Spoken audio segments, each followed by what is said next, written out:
तो चलिए good morning, अस्सलाम वालेकुम। चलिए पढ़ना शुरू करते हैं।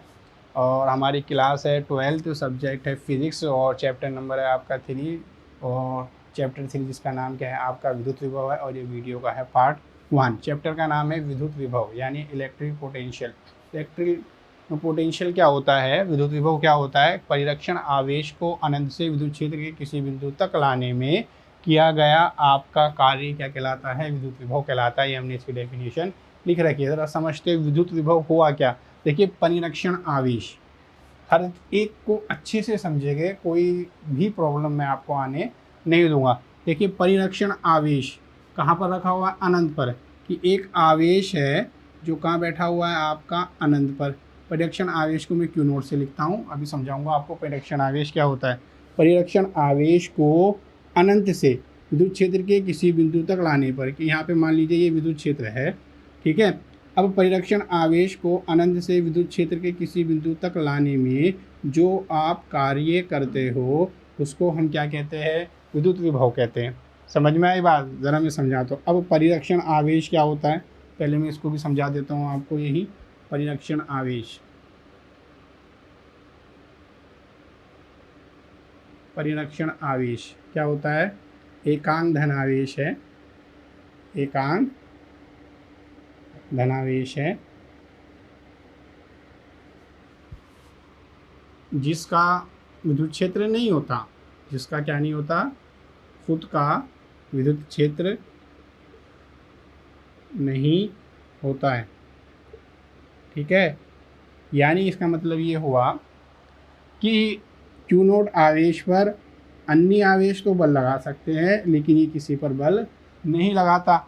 हरी बात समझ में? देखिए, जैसे यहाँ पे मैं मान लीजिए ये प्लस क्यू आवेश बैठा हुआ है, तो ये इसके ऊपर तो बल लगा देगा, लेकिन ये इसके ऊपर बल नहीं लगाएगा। क्यों? क्योंकि इसका विद्युत क्षेत्र है जबकि इसका विद्युत क्षेत्र नहीं है। बात समझ में आई? यानी परिरक्षण जो आवेश होता है वो दूसरे आवेश पे बल नहीं लगा सकता, बल्कि दूसरा आवेश इस पर बल लगा सकता है।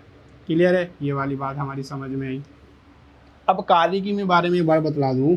अनंत से यहाँ तक लाने में, ये जो विद्युत क्षेत्र की सीमा है, यहाँ तक लाने में कोई कार्य नहीं होता, क्योंकि इस पर कोई बल नहीं लगा रहा है। बात आ रही है समझ में? परिरक्षण आवेश को जब मैं अनंत से इसकी सीमा तक, बाउंड्री तक लेके जाऊंगा, तो मुझे कोई कार्य नहीं करना पड़ेगा। वजह क्योंकि इस पर बल नहीं लग रहे। और आप कार्य की डेफिनेशन जानते हो, बल बराबर क्या, कार्य बराबर क्या होता है? बल इंटू विस्थापन। मैं यहाँ पे विस्थापन तो कर रहा हूँ, लेकिन इसमें कोई बल नहीं लग रहा, तो यहाँ से यहाँ तक की दूरी पर क्यू नॉट पर कोई बल नहीं लग रहा, मतलब यहाँ से यहाँ तक का कोई कार्य नहीं होता। जैसे ही क्यू नॉट आपकी इस परिसीमा के अंदर एंट्री करेगा, प्लस क्यू का जो विद्युत क्षेत्र है उसके कारण इस पर क्या लगेगा? बल लगेगा, और वो ही कार्य आपका काउंट किया जाएगा। आई बात समझ में? ये थोड़ी आपको डीपली बात बतला दी, बिल्कुल क्लियर करके। क्लियर है? चलिए, तो अब डेफिनेशन समझे।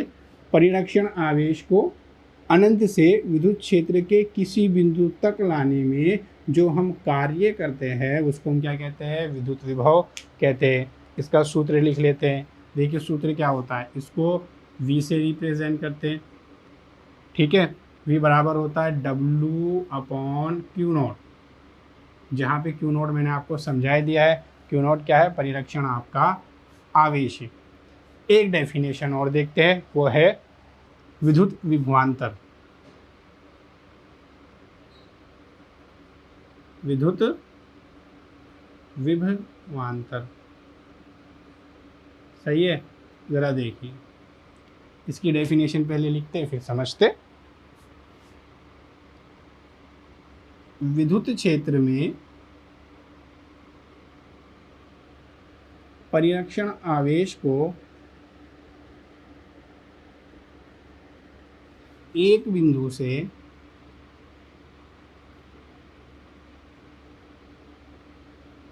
दूसरे बिंदु तक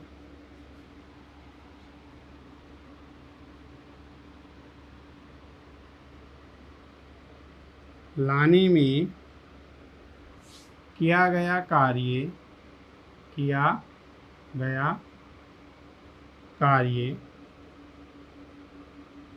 विद्युत विभवांतर कहलाता है। विद्युत विभवांतर कहलाता है। ठीक है, आप इसको ऐसे भी कह सकते हैं, समझाते हैं इसको भी। देखिए कैसे, ये हमने डेफिनेशन लिख दी, ये हमने बना लिया विद्युत क्षेत्र। यहाँ पर क्या है, परिरक्षण आवेश बैठा हुआ है, किस पर, ए पॉइंट पर। ठीक है जी, ए पॉइंट पर बैठा हुआ है परिरक्षण आवेश। तो यहाँ पर इसका क्या होगा, विभव होगा। जिस विभव को अगर मैं शो करूँ तो मान लीजिए वो क्या है, आपका VA है। अब मैं क्या करता हूँ, मैं इसको परिरक्षण आवेश को ए बिंदु से कहाँ ले जाता हूँ, बी बिंदु पे ले जाता हूँ, यानी यहाँ ला के बिठा देता हूँ। कहाँ पर, यहाँ पर। ठीक है, तो यहाँ पर भी इसका भी विभव होगा, कितना होगा, VB होगा। इसका विभव कितना था, VA, उसका विभव क्या था, VB। तो आप देखिए इन दो बिंदुओं के बीच में, दूसरी डेफिनेशन समझा रहा हूँ आपको। तो पहली वाली तो ये समझ लेते हैं कि बिंदु A से B तक लेके गए तो आपको क्या करना पड़ेगा, कार्य करना पड़ेगा। यानी परिरक्षण आवेश को विद्युत क्षेत्र के एक बिंदु से दूसरे बिंदु तक ले जाने में जो हम कार्य करते हैं वो क्या कहलाता है, विद्युत विभवांतर कहलाता है।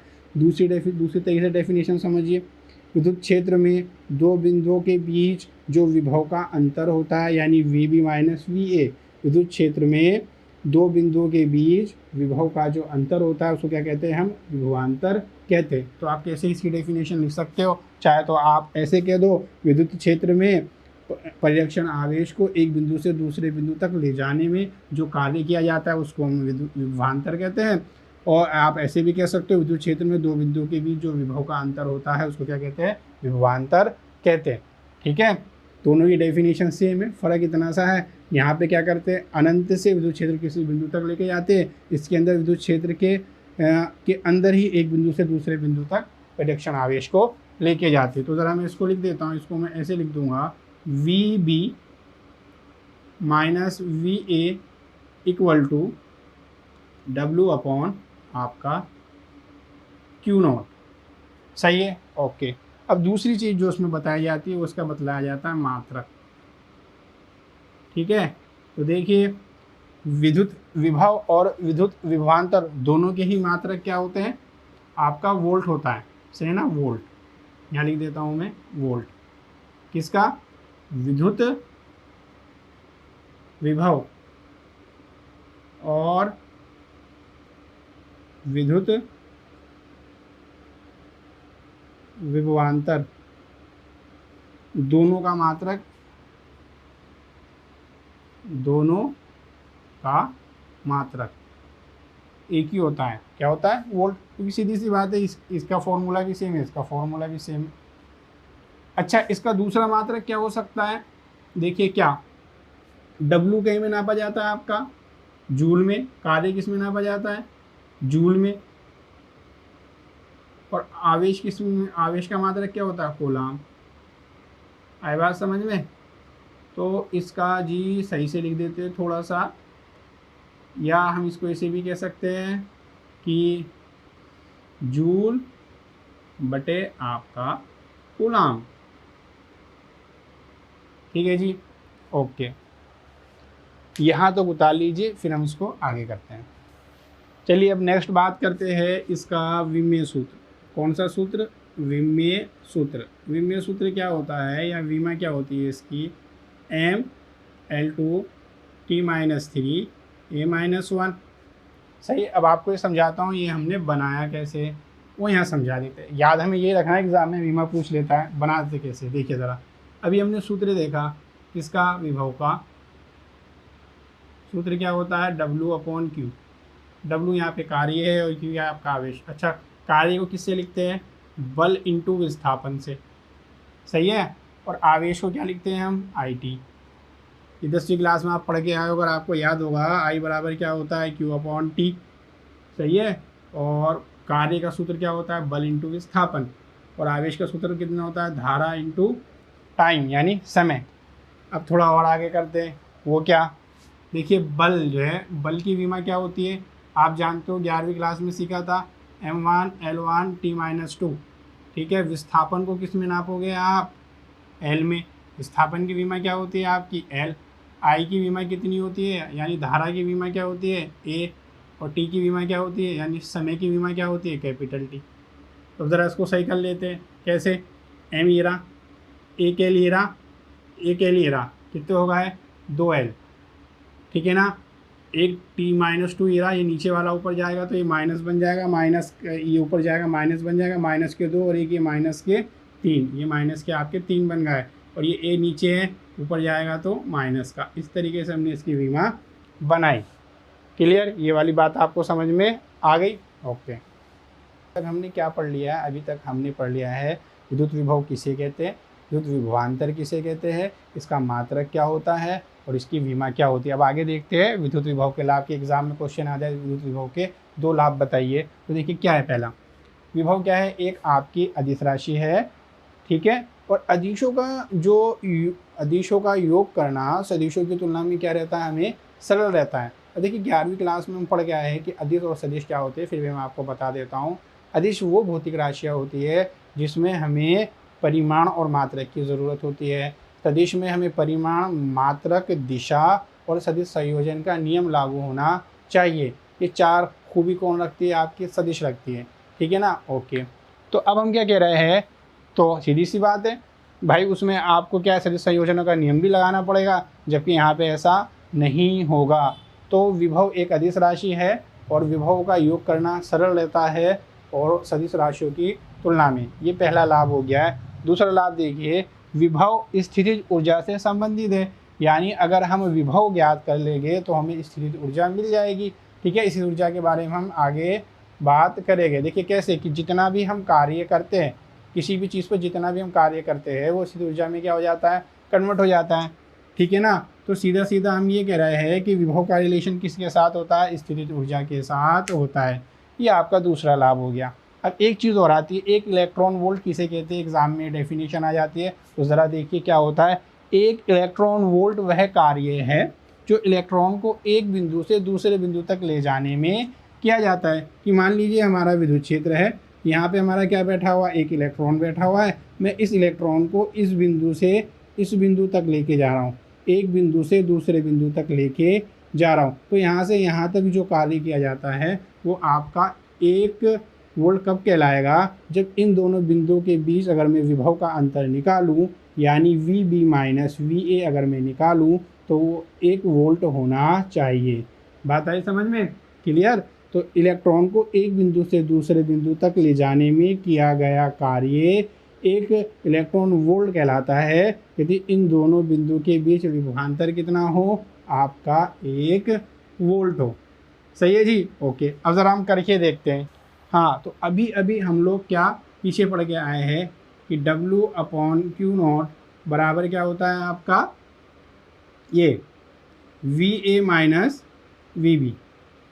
सही है। अगर मुझे कार्य निकालना है तो मैं क्या कर दूंगा, Q0 VA माइनस VB। ज़रा हम याद रखते हैं, यहाँ पे Q0 की जगह क्या ले रखा हमने, एक इलेक्ट्रॉन।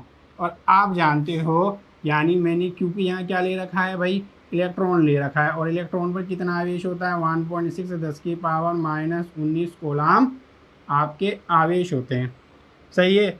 अब हमने विभव कितना लिया है, विभव डेफिनेशन से हमारा क्या कहता है, VA VB बराबर कितना होना चाहिए, 1 वोल्ट होना चाहिए। क्या होना चाहिए, 1 वोल्ट। ये हमने अभी बोला है, ठीक है। अब ज़रा इसको हम यहाँ रख देते हैं, यहाँ पे चलो थोड़ा हिंदी में लिख दे, कूलम ये हो गया। अब ज़रा इन चीज़ों को हम यहाँ रख देते हैं। कार्य कैलकुलेट करना है मुझे, और ये कार्य किसके बराबर कहलाएगा, 1 इलेक्ट्रॉन वोल्ट के बराबर। तो 1 इलेक्ट्रॉन वोल्ट किसके बराबर हो गया, देखिए आप ज़रा यहाँ पे मैं रख देता हूँ 1.6 10⁻⁻19 कूलम इंटू किसका मान रख देते, 1 वोल्ट। ये हो गया। चलिए आगे 1.6 10⁻⁻19 कूलम। अच्छा जी, वोल्ट का दूसरा मात्रक ये भी होता है, अभी हमने आपको समझाया था, वो क्या, कार्य बटा कूलम, जूल बटा कूलम। ये हो गया। तो मैं यहाँ से क्या करूँगा, वोल्ट की जगह लिख दूँगा जूल बटे कूलम। देखिए कूलाम से कूलाम कट गया, यानी मुझे पता चला एक इलेक्ट्रॉन जो वोल्ट होता है वो किसके बराबर होता है, एक इलेक्ट्रॉन जो आपका वोल्ट होता है, मैं इसको ऐसे लिख देता हूँ, एक इलेक्ट्रॉन वोल्ट जो होता है आपका वो 1.6 10⁻⁻19 जूल के बराबर होता है, यानी इसके बराबर होता है। ये फॉर्मूला में क्या रखना है, याद रखना है। तो एक इलेक्ट्रॉन जो आपका वोल्ट हुआ वो किसके बराबर हुआ, 1.6 10⁻⁻19 जूल के बराबर। तो आज हमने क्या इसका बेसिक देख लिया है, आपका विद्युत विभव क्या कहलाता है, ठीक है ना। कैसे हमने देखा विद्युत विभव क्या होता है, परिरक्षण आवेश को एक बिंदु से दूसरे बिंदु तक ले जाने में किया गया कार्य आपका क्या कहलाता है, विद्युत विभव कहलाता है। इसका मात्रक क्या होता है, इसका मात्रक क्या होता है आपका वोल्ट होता है। विभवांतर क्या होता है, परिरक्षण आवेश को विद्युत क्षेत्र के एक बिंदु से दूसरे बिंदु तक ले जाने में जो किया गया कार्य होता है वो क्या कहलाता है, आपका विद्युत विभवांतर कहलाता है। आप इसको ऐसे भी कह सकते हो, विद्युत क्षेत्र में दो बिंदुओं के बीच विभव का जो अंतर होता है वो क्या कहलाता है, आपका विद्युत विभवांतर कहलाता है। मात्रक हो ही गया, इसका एक मात्रक वोल्ट होता है, दूसरा मात्रक आप कह सकते हो जूल बटे आपका कूलाम होता है, ठीक है। तीसरी अगर हमने बात करें विमा की बात, तो विमेय सूत्र क्या है इसका, mL2T-3A-1। ये बात आपको याद रखनी है। फिर विद्युत विभव के लाभ आपको याद रखने, इसके क्या लाभ होते हैं, और एक इलेक्ट्रॉन वोल्ट हम किसे कहते हैं। सही है, समझ में आया। एक इलेक्ट्रॉन को विद्युत क्षेत्र के में एक बिंदु से दूसरे बिंदु तक ले जाने में जो किया गया कार्य होता है वो आपका एक इलेक्ट्रॉन वोल्ट कहलाता है, यदि इन दोनों बिंदुओं के बीच विभव का अंतर कितना हो, 1 वोल्ट हो। आप ये भी याद रखिए कि एक इलेक्ट्रॉन वोल्ट कितने जूल के बराबर होता है, 1.6 10⁻⁻19 जूल के बराबर होता है। अब मिलते हैं हम आपसे नेक्स्ट क्लास में, जिसमें हम बात करेंगे बिंदु आवेश के कारण विद्युत विभव के बारे में, ठीक है। ओके, अल्लाह हाफिज़, टेक केयर।